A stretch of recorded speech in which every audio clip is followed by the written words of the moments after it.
Yeah, so I didn't like calculate everything, and I haven't went and looked. And but this is just one example. I'll pull this up. Let's Here, I'll see here. switch it. I'll switch it, Rodney. Spotlight. Yeah, yeah. There we go. There we go.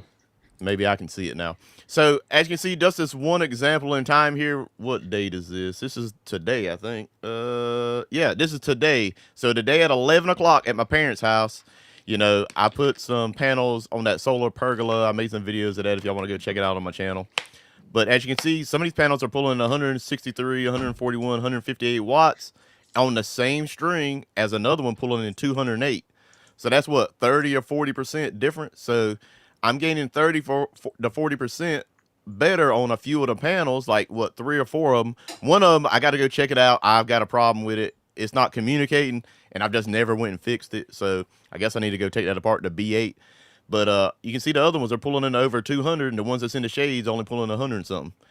So it does that, maybe for like a couple hours in the morning, and I mean, you can definitely gain some power depending on the size of your panels.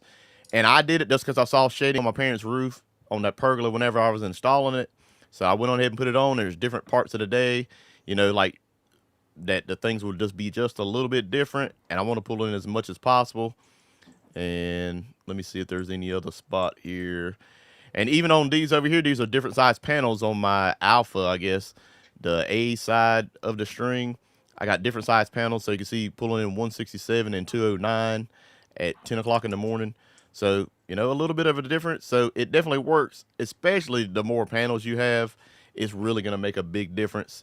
And if you don't have a lot of power and you don't have a lot of room, I guess, hey, even for a few panels, it's going to make a difference because at least you can pull in just that little bit more. So I think they work for my parents. So I would definitely advise people to try them out if they have a weird shading situation where they can't get rid of the trees, or like my parents' house, part of it's going to be their roof line. So Mm-hmm. Yeah, so the thing that I don't understand is, that was my understanding as to why the optimizers are so beneficial.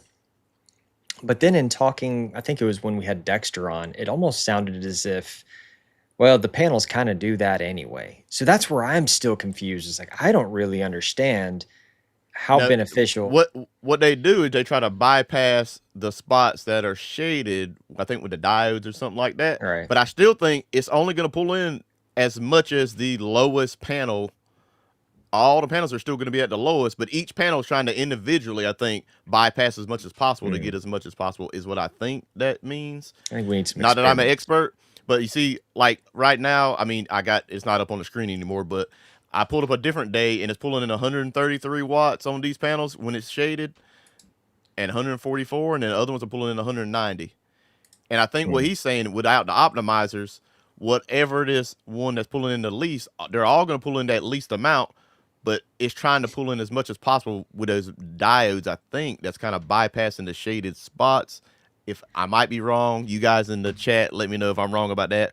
But that's my understanding, at least, is doing the best it can as an individual panel, but they're all going to be combined at that highest of the lowest panel. Thanks for watching this clip from Unplugged Live. If you want to see the rest of the full hour show, check it out right here. We do it live every single Thursday night. Catch us live and be part of the conversation.